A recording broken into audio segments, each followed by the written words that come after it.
What's going on, culés? Welcome back to BlaugranaZzone. I'm bringing you Supercopa de España semi-final, Barcelona, Atletico Bilbao. The winner of this gets to play in the final on Sunday. Very exciting matchup. I thought it was going to be a lot closer than it actually was. I don't like to downplay our opponents just because it's happened to us so many times where we're like, oh, this is going to be a walk in the park, and we get slapped. Most notably, Sevilla earlier this season. But we're going to jump right into today's game. Fantastic game all around from our guys. We did have some weaknesses. We're gonna talk about that. We're gonna talk about the upcoming final that we can potentially go against Real Madrid, and just a couple more stats that made this game all that more impressive. But first, we'll get right into the lineup. Joao Garcia in net. Our back line consisted of Jules Koundé, Pau Cubarsí, Eric Garcia, and Alejandro Balde. Pedri and Frankie de Jong got the start in the midfield with Fermin Lopez. And then on the sides, we had Roony, Barge, and Rafinha, and striker Ferran Torres. I thought this was a pretty solid lineup considering that we wanted to give Lamine some rest, considering that we wanted to kind of play around with our pieces right now because maybe we can get a nice comfortable win against Bilbao, which is what we would do. And then afterward, we can maybe start playing a little bit more with the lineup, which is what Hansi Flick ended up doing. But overall, I think this was a very strong lineup considering the team that we're going against in Bilbao. I definitely expected them to have much more fight, especially with how the opening 5 minutes went. The opening 5 minutes, we conceded 4 corners. It was insane. I was like, bro, they could score. They could possibly score with the amount of times that they're getting past our defense, that they're getting into the box. Joao Garcia is having to work a little bit more. But honestly, really, after that first goal from Ferran, it was all downhill. After the first goal from Ferran, not even 10 minutes after that first goal, we were already up 3-0. So the game was over in the first half, really. It was just about how many goals we were going to put past Unai Simon. And another pretty big implication in this game is Joao Garcia versus Unai Simon, because De La Fuente has been saying over and over again how there is no space for Joao Garcia on the Spanish national team because Unai Simon is there, David Raya is there, and the Sociedad keeper, Alex Romero, something like that. They're pretty much just saying there's no spots for Joao Garcia, and Joao Garcia puts up this kind of performance against Unai Simon. Unai Simon's not a bad keeper. They won a Euro with Unai Simon. They've done a lot with Unai Simon and with David Raya. But the point is, Joao Garcia is here now. He's announcing himself. This is just another way for him to announce himself, right? And in a final against Madrid, possibly, could be another way for him to announce himself and to be like, yo, De La Fuente, there's nothing you can do but acknowledge me. You know what I mean? And I think that this was just another great game for him. I think this is his 4th game now, collecting a clean sheet, which honestly, it's no thanks to the defense because we're getting clean sheets despite the defense.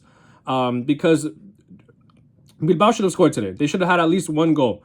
If it wasn't Alex, Iñaki should have scored, Sanchez should have scored. They had chances. There was one chance specifically where they got through our defense, and I was like, okay, fine, they're going to score one. Joao Garcia, his tallies of clean sheets is going to end here, and that's fine. And bro, he just misses it. And I think it's because the pressure that Joao Garcia imposes on a player when you're going up against him, even if it's a one-on-one clear net, just his aura there, bro, you're like, I'm not going to score this. You get in your own head and you do shit like that where you send the ball wide. You pull a Espanyol and you got a teammate there. You don't even pass it to your teammate. You get in your own head. That's what Joao Garcia is doing to these attackers of La Liga, bro. And it's honestly imposing as a goalkeeper, but that's exactly what Barca's been missing. What do we have in there, bro? Ter Stegen? Chesney, okay. I'll respect Chesney. But bro, we just got Chesney last year. Before that, we've been suffering, bro. And now just to have a goalkeeper like Joao Garcia, I'm ecstatic. I'm in the clouds with Joao Garcia.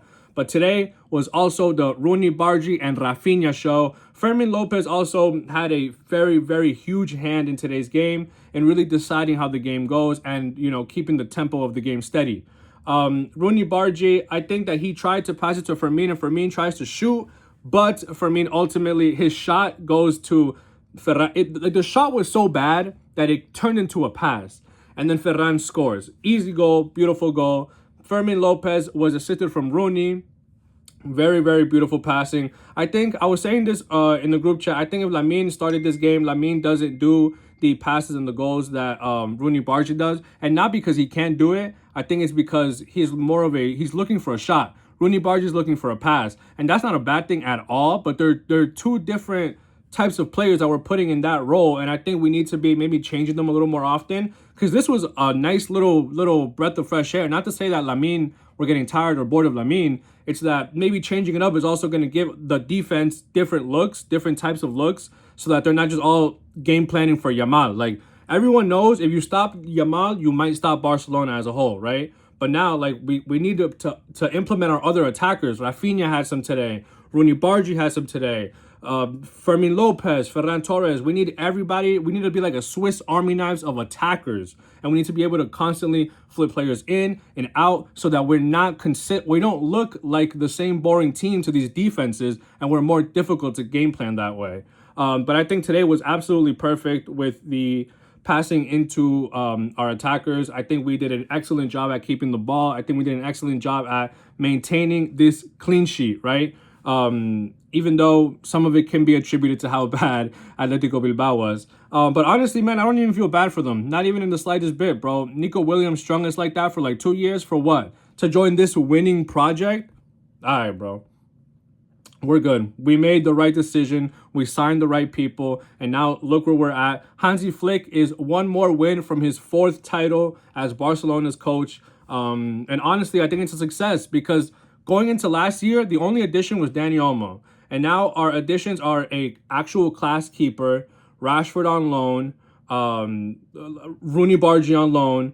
Like, we're not making huge splashes. And I think when Barca makes huge splashes, that might be our downfall. So as long as we can like keep this going where we're like kind of penny pinching on the low key, maybe because we have to, like, that's kind of how Barca is playing at their best, when we're sticking to what we know best. Play fundamentally sound ball, bro. And I think that's exactly what's going to take us to another title. I think that's exactly what we need on Sunday to win against either Atletico Madrid or Real Madrid. And even next weekend when we go back into La Liga and we try to continue and push for back-to-back La Liga campaigns. But I want to know who your guys' man of the match today was. For me, it has to be Rafinha, man. Rafinha is just such a demon on the ball, defensively, offensively, fucking setting the tempo, being a leader on the pitch.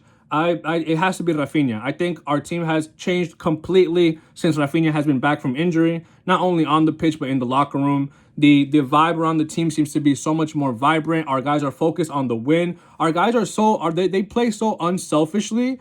They celebrate one another so hard, and that's exactly the kind of team camaraderie that we need.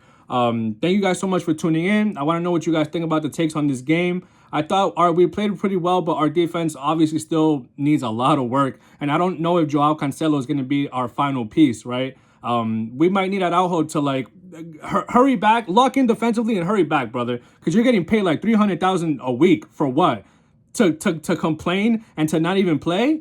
Nah, man. You need to get yourself on the pitch because we are having some defensive woes. We need to lock in, especially if we want to go back-to-back in La Liga, Supercopa, Copa del Rey. We need to at least sweep those. I think if we sweep those again, successful season. Champions League, my brother, we'll worry about that when we get there. But thank you guys so much for tuning in. VISCA Barça.